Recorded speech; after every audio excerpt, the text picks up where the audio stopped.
All right. You do the introduction. Welcome. You're listening to Beyond the Front Door podcast with Lindy and Rhea at Peak Properties. And we are real estate agents here in Cheyenne, Wyoming. We bring you real estate stories that make you laugh, cry, cringe, inspire you. All of the above, yeah. Come on in. We put the real in real estate. Yeah. And today we have my friend TJ Teague. Yep. Good job. I did it.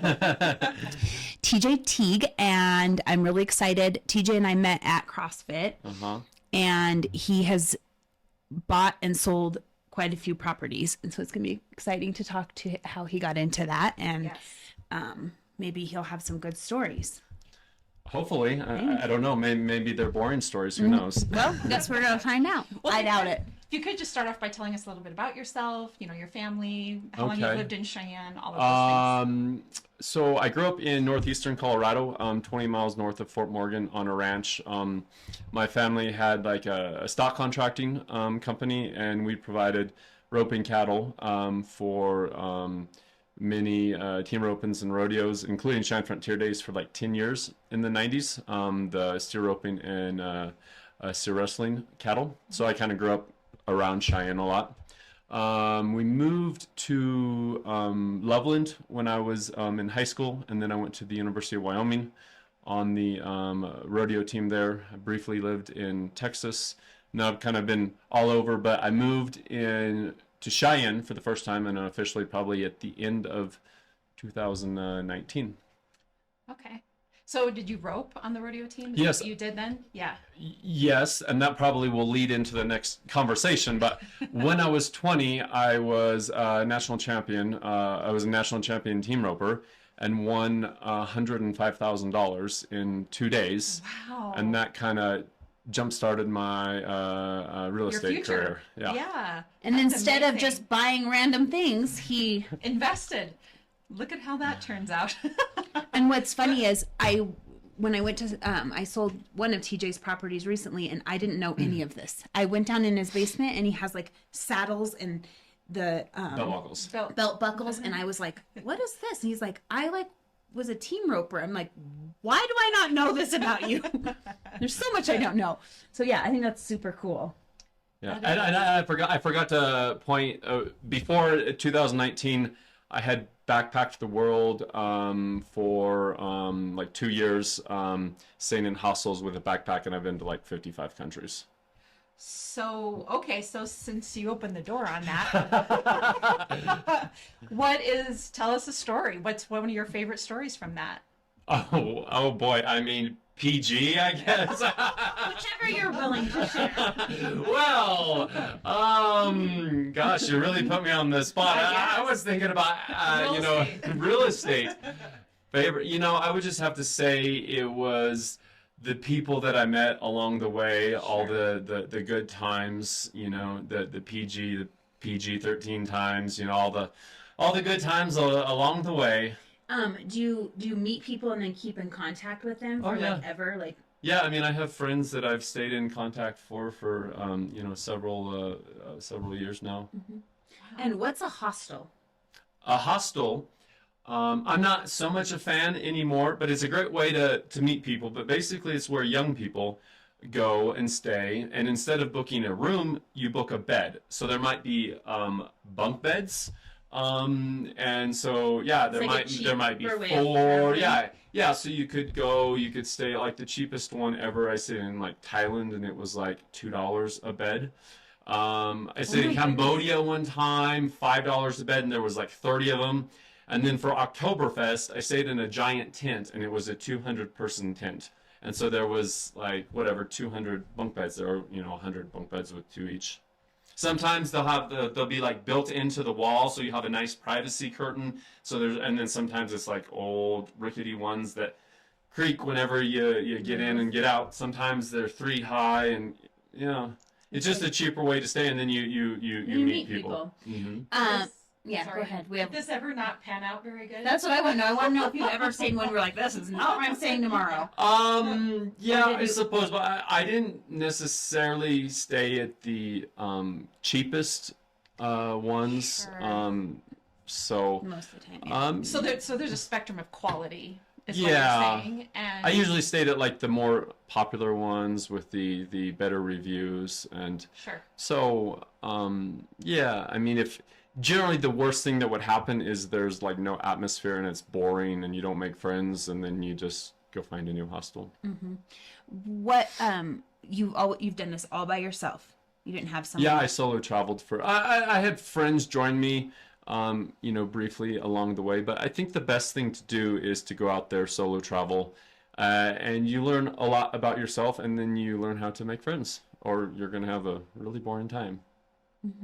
That's cool. So I feel like I have to ask the question that I think a lot of people are gonna ask in listening to this, because it's the first thing that hit my head. And so when you're staying in hostels and you're just renting a bed, I think the most clear and obvious question is, are there couples that are doing that too? And are there inappropriate things going on with everybody in the same room together? Or like what? Yes. Okay. I was just going to say, that's probably, yeah. Especially Young at Yeah. the party hostels, because like if you want to have fun, you go to a party hostel. Party So yeah, hostel. all of the Okay, above is happening. Okay. Well, I just felt like I would be remiss if I didn't ask the question. Yeah. So super interesting.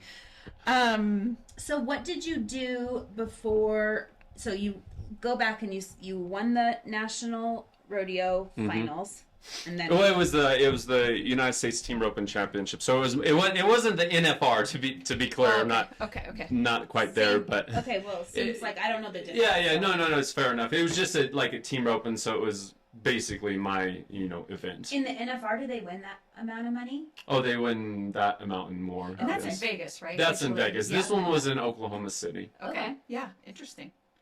So Awesome. You won the money, and what'd you do? Well, so I won the money, and I was very lucky to have an old friend, and he kind of became like a mentor to me. But he took me aside, and he's like, "Well, you've got to read this book." And he said, "Rich Dad, Poor Dad" by Robert Kiyosaki. Yes, and yeah. I got to say that changed my life, and because I wasn't thinking about buying, real estate, but I'm glad I did. yeah.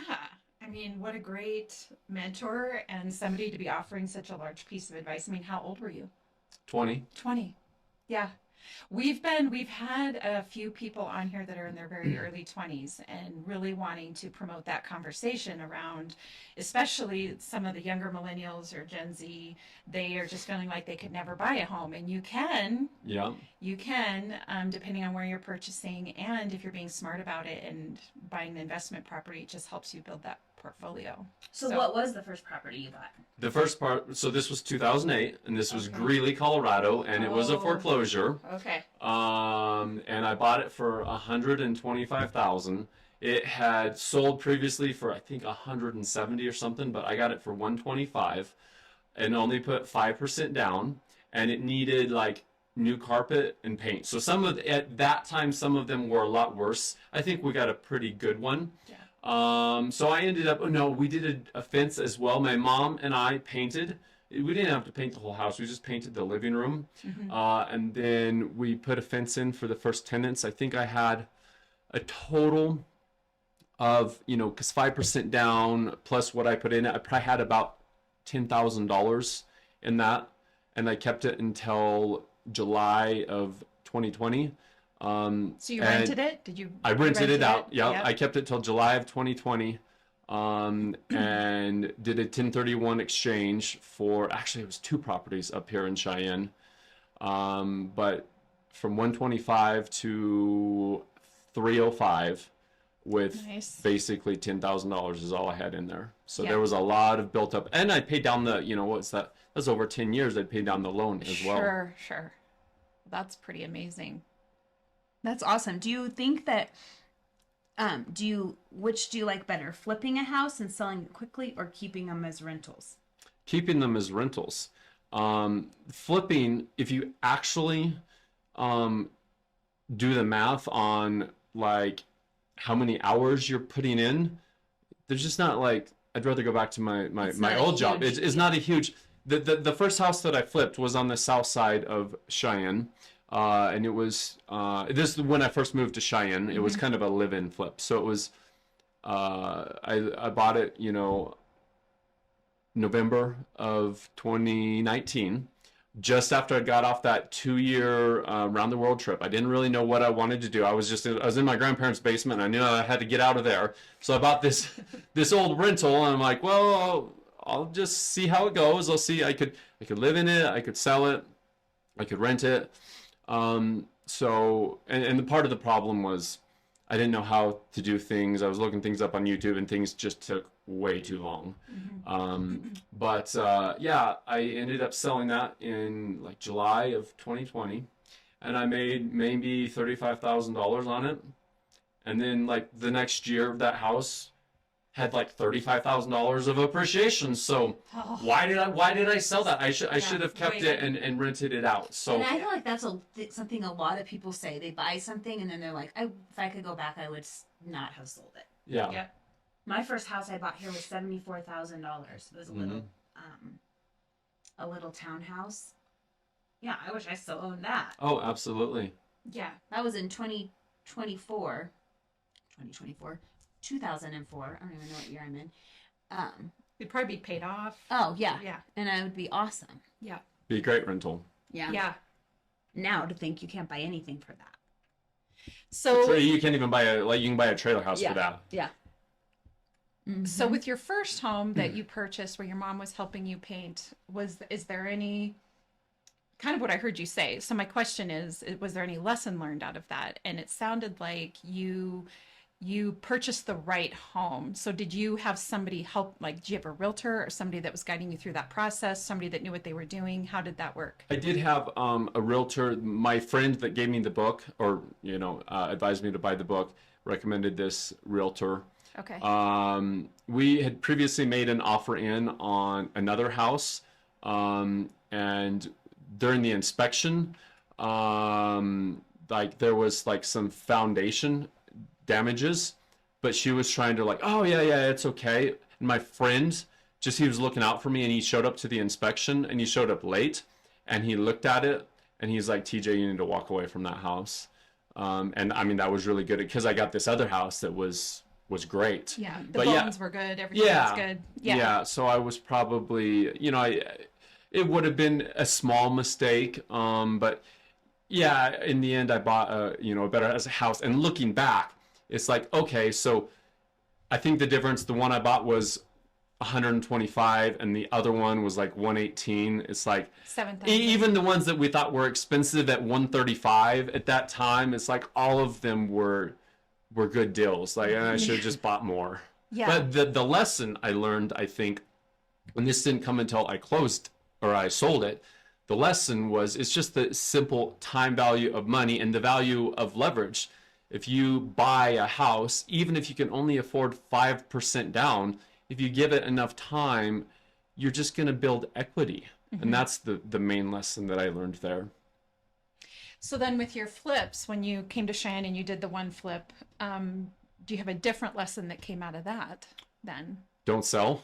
Yeah, don't sell. Don't restore original windows. I spent 3 weeks beautifully restoring these original wood windows. What a waste of time. And they were beautifully restored, and they've worked and everything. And then the next house that I bought, Lindy actually sold this one just recently for me. I watched YouTube, and I replaced all those windows in about a day and a half, and then I had new windows. So I will never restore original windows before. That's for sure. Yeah, because you could, like, if you're wanting some of the charm, you can do something with the trim, around the windows. Yeah, or but this something was like a that. cheap house on the south side. Sure, Yeah, there was none of that. This was not like a Victorian. Yeah. This wasn't in the avenues. No, Right, it wasn't gotcha. for charm. Interesting. But even in the avenues, I think you're still better off putting new windows. windows in there. In all reality, it does seem to like, even if you are purchasing a home for the charm and the sort of historic value of it. There's just something about new windows. Like you just feel it just seems better, right? Like Yeah. your energy efficiency is going to be better. It just is cleaner, has cleaner lines to it. all that Are you things. going to leave the original roof on there because it looks nice? Right. No. Yeah, No. true. Yeah, that's a good True. point. So Definitely not in Cheyenne. what's the hardest thing you've taught yourself how to do from YouTube University? Which is Yeah, what we call it. YouTube University. Okay, I'll say something that I will never do again. Okay. Is I have this house in the Avenues that I tried to do some drywall work. And a small patch is fine, but I will never lay up like a whole sheet of drywall and try to do drywall. That's just a no-go. That seems to be for a me. universal message from just about everybody. Yeah, it's I think. really, I mean, it's hard to cut. Well, I mean, it's not actually hard to cut, but it's hard to cut it straight and make it all fit in, and then you got to mud, and yeah. Well, and no home is perfectly square. You know. Yeah, well, there's- especially this was like yeah. a 1918 house, Yeah. so it was a nightmare. Yeah. So what'd you have to do? Get someone to help you, or did you figure it out? I had to pay someone to do it. Yeah. So I'm like, I won't do You're like, drywall well, again. this is too much. But you've like taught yourself how to refinish floors. What else have you done? Yeah, painting I think is the biggest money saver because it's not overly difficult. Right. Refinishing the wood floors is backbreaking, but you can save a whole lot of money by doing that. Cabinets are super easy. You're literally screwing a box on a wall. Yeah. Those are like the easiest. sure It's the it's same not thing as like, why do you want to? I mean, you do save a lot of money here, but like, you got to think twice about wanting to paint your old kitchen cabinets because the paint's going to chip all the time. So they better be like good quality. But you know, oftentimes you're better off just putting new cabinets in. But it depends on the the goal, because like in an old rental, it's probably better to just paint. So it depends on what your end goal is. But cabinets are just so easy to install Which I and not for make me. so much money. Yeah. I want a new kitchen, and I thought of that too. I'm like, oh, I could just paint, but I'm with you. Mm-hmm. If It's you a lot of work. It just And yeah, then, and then they the get paint dinged. chips, the paint chips all the time. So, and it's easier to just start from scratch and put those new boxes on the wall if you got a little bit extra money. And it's the installation that is going to cost. And Yeah. all of these things, it's the installation It's the that's going work to that you're cost paying you for, a yeah. bunch. Yeah. I'm paying someone right now, Kevin, to put up a basketball hoop. I mean, it's worth it because I can't do that, and Yeah. I And want it he's done handy. right, and he's handy. But yeah, that's going to cost. Sometimes actually, I would say a lot of the time, it's worth it to pay somebody to do it correct. That's doing it all. Yeah. That either knows how to do it or Unless is you have doing it all time. the time. So what do you Yeah. do what do you do for a job? Well, for a while, my main job was just the rentals, and so I was my own handyman. Yeah. Which is a lot of work. Rentals. It's, a Turns lot out people are calling every day. I don't know. especially because I would buy older rentals and then fix them up, because then you get a lot of sweat equity. But prior to my 2-year backpacking trip around the world, I was an insurance claims adjuster looking at like hail claims, hurricane claims, and turns out that I did it as an independent, and that can pay quite a bit of money, but it just leads to a lot of burnout. So I just didn't want to do that anymore. But after sanding floors and doing all this rehabbing, well, this insurance stuff isn't so bad. Getting on roads, writing claims, and not doing the work. Yeah. So I've decided this year to go all in and earn some extra money on doing insurance claims. So that you can keep investing, or what's your goal? Do you have like a goal? So I can pay off some debt, and honestly, so I can buy me some Bitcoin. Yeah. Yeah, I do not know enough about Bitcoin. I mean, my youngest son is really into that as well and sort of researching that, but I have not taken the time to do it. Well, it's the 4-year cycles, and the Bitcoin halving should be happening any day now. I don't actually know the date. I know it's No, I remember it might be April 20th because there was a big thing about 420. it might be 420 and it might even be worth 69,000 at that point. It doesn't look like it right now. But so it's roughly around, 420. The halving is going to occur. We can't really get into that on this podcast because it's just way too complicated. But long story short, there's a good chance that we would see like quite a bit of a Bitcoin bull run, over the next year or so. So I want to buy as much as I can and then sell in early 2025. And what I didn't realize is TJ was like, buy Bitcoin. I'm like, I don't know, $60-some thousand. I didn't realize you could buy. You can buy parts of it. You could buy a quarter. You could buy a tenth. You could buy. There's called Satoshis. Is like one fraction of a Bitcoin, and I can't remember how many Satoshi. It's like 10. No, it's like millions of Satoshi in one Bitcoin. So you'd have to, fact check that one on me. But you can buy it in parts. Yeah, I didn't realize that because our financial advisor said the same thing. He was like, buy Bitcoin, and I was like, yeah, I can't afford that. Because I always think of it as stocks, where you buy a whole share. Sure. But then there's also, other ones. They're a lot more risky, but then they're, the payoff could be way crazier too. So I've got my Bitcoin already in place. So I'm like, well, maybe I'll do some insurance claims and then go gamble on some other. They call them. Well, that's what runs with it coins. That's what my Dogecoin. What's another one? We've bought that. But I have some Dogecoin. Buy $1,000 of it, and then a year later, no more $1,000, and then all of a sudden, it's back. Right. I'm like, it's back. Should we take it out? I had this coin that I bought in 2020, and I put like maybe $2,000 or $3,000 in it. It went all the way up to, it was like at 20 cents. It went up to like $4.95. I was going to sell it at $5, but it only got to $4.95. Well, with the amount I bought, it was $200,000. And I was so stubborn. I'm like, oh, I'm waiting for $5. Well, that's stupid. I like to have that 200,000 now because then it went down to like, I know. So nothing. that's what I was asking him the other day. I was like, so what point do you take out money and then maybe you keep your original investment in, or I don't know, because it's kind of like a Q1 of 2025. That's what I gotta say. Q1 of 2025, start selling. Okay, Interesting. that's what I'm gonna do. Yeah, maybe we need to have more conversations about Bitcoin. Yeah. Investing. Yeah, it's all. Well, I do have a friend that's is a big time Bitcoiner, and he has a podcast too. So. Oh, really? Yeah. Interesting. Oh, yeah, Well, maybe we can. that would be flip-flop cool. or something. Yeah. Yeah. Yeah, that would be So cool. essentially, what you've been doing since college is building an investment portfolio of real estate and other things, but real estate specifically, what we're talking about here today. Yeah, Yeah. I mean, I spent some time thinking I was going to be a professional team roper, and that died pretty quickly. And then I spent, some time, traveling the world, but, my real estate was still growing at that point in time. But I got more serious because when I was traveling the world, I only had 2 properties. And I got more serious about, real estate when I got back.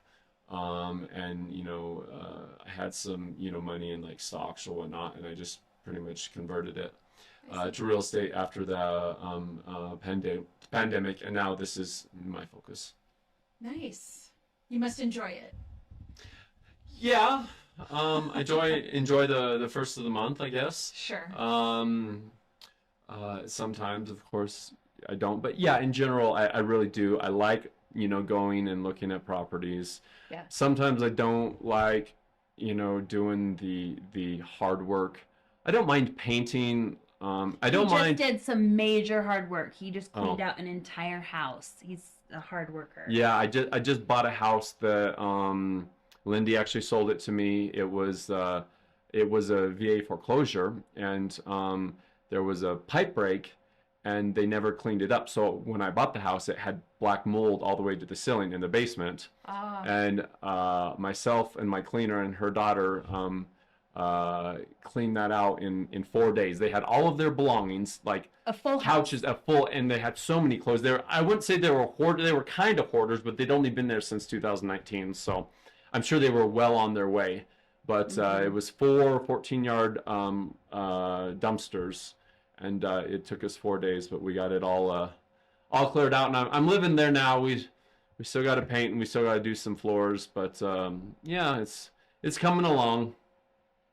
Interesting. Are you so far glad you bought it? Yes, absolutely. Okay. No, 100%. I absolutely love the house.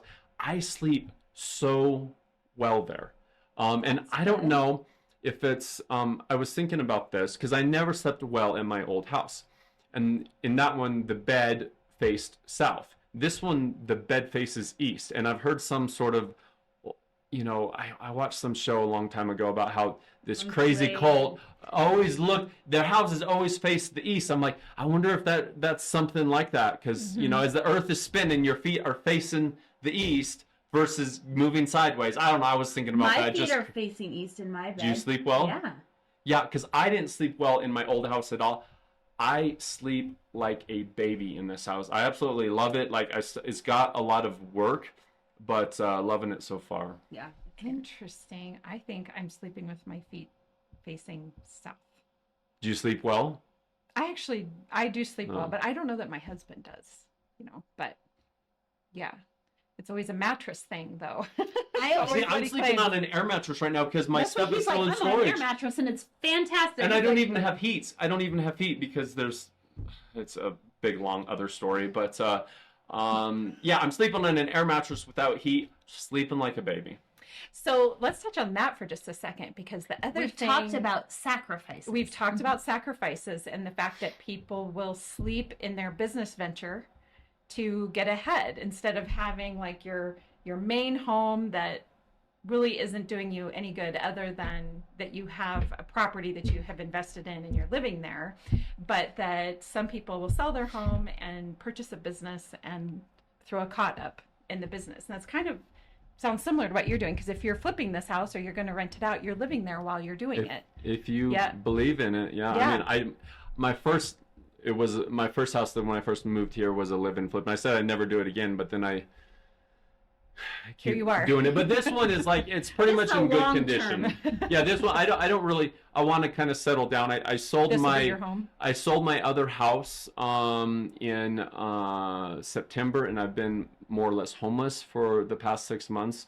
And so I just hated that. So I will never sell a house. I shouldn't say never. I'll never sell a house before I have a different place to sleep. Yeah. Again. But it worked out really good because this house that I sold, I had lived there for 2 years, so I could sell it for tax free. I didn't have to pay any tax on the gains because I lived there for 2 years. Mm-hmm. It was a house that it was nice, but it wasn't somewhere that I wanted to live in permanently. Mm-hmm. So I did sell it in September and made great gains and didn't pay any taxes on those gains. And I don't regret it. Sometimes I wish that I had a place to go back, but now I have this wonderful house and full steam ahead. But yeah, it's a bit of work. Yeah, and sacrifice. Yep.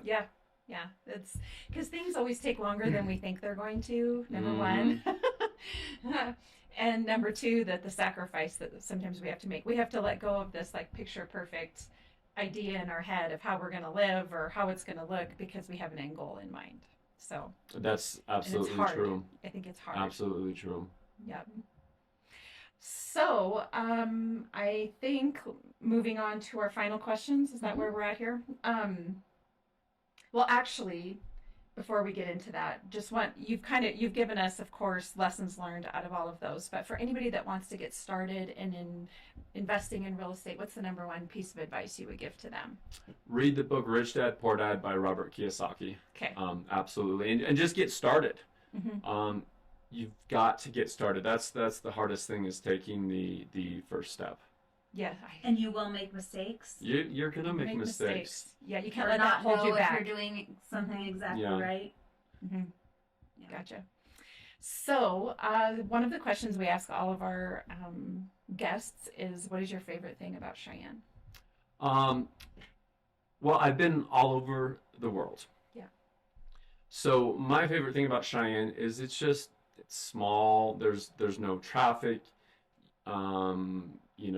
It's clean. People are friendly. And there's really getting to be some nice breweries and nice things to do. And it's not far from Denver International Airport. For me, I've been all over the world, so like living in Denver is still going to be boring for me because it's expensive, but still way more boring than like Southeast Asia, which is like super cheap, or Colombia. So I would just prefer to live in, a small town, and then For it to live be cheap, affordable, be more affordable, and then still have extra money to leave in the winter for 2-3 months and travel and go to beaches and scuba dive and enjoy life. Have you been scuba diving? Yeah, I'm certified. I've had, I think, somewhere around mid-80s dives. Wow. Where's your favorite place to dive? Absolutely, the dive site is Fakarava South in French Polynesia in the South Pacific. And there's this dive that you see like 500 sharks in one dive. It's just amazing. It's a Wow. wall dive. Wow. God, we could probably sit and talk to him all day. Yeah, I know. You think about him every day. I'm like, every time I talk, I'm like, why don't I know this? I need to ask more questions.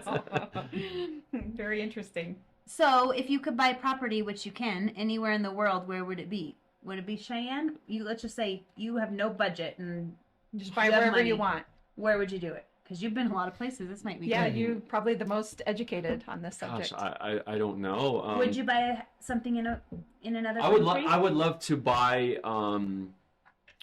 You mean to live or just for Just a to buy rental? whatever you Whatever, want. whatever reason. I would love like a beach bar somewhere.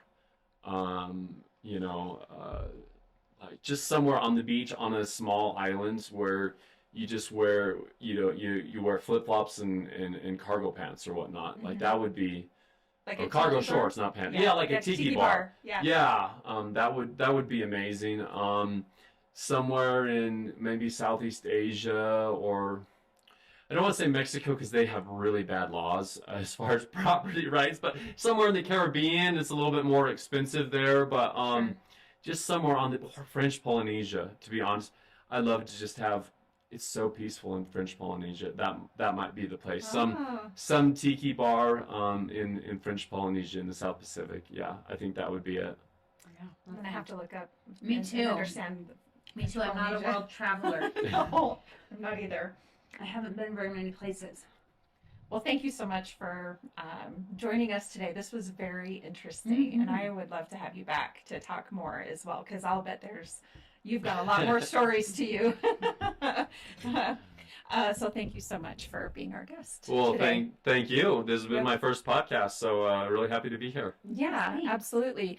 And for all of our listeners, Lindy and I are real estate agents here at Peak Properties. So if you are interested in buying or selling real estate, we'd love to help you with that. You can find us at www.sellcheyenne.com, as well as all of the social media sites, and of course, Beyond the Front Door podcast on Spotify, iHeartRadio, Apple Podcasts, and YouTube. So thanks so much for tuning in. Thank you. This episode of Beyond the Front Door is brought to you by Peak Properties in Cheyenne, Wyoming. With over 75 years of combined experience in real estate, it's our goal to help clients buy and sell and save by providing the information you want and the professional services you expect. Let us help you with your residential, commercial, HUD, income-producing properties, as well as vacant land and rental needs. To learn more, visit www.sellcheyenne.com. Are you passionate about making a difference in people's lives through physical or occupational therapy? Are you looking for a career opportunity that not only fulfills you professionally, but also allows you to enjoy a better quality of life? Imagine doing what you love in a city where your hard-earned dollars stretch further. The numbers speak for themselves. According to Forbes.com, Cheyenne, Wyoming boasts a 16% lower overall cost of living compared to Denver, Colorado. And when it comes to housing, Cheyenne takes the lead with homes costing an average of 45% less, with rent a whopping 62% lower. Could a move to Teton Therapy Cheyenne be right for you? Teton Therapy is currently looking for occupational and physical therapists who are ready to make a difference while enjoying a better lifestyle. Whether it's you or someone you know seeking growth and balance, Teton Therapy Cheyenne might be the answer you've been searching for. Join Teton Therapy in Cheyenne, where your career and your wallet will thank you. Visit TetonTherapyPC.com/careers for a full list of available opportunities.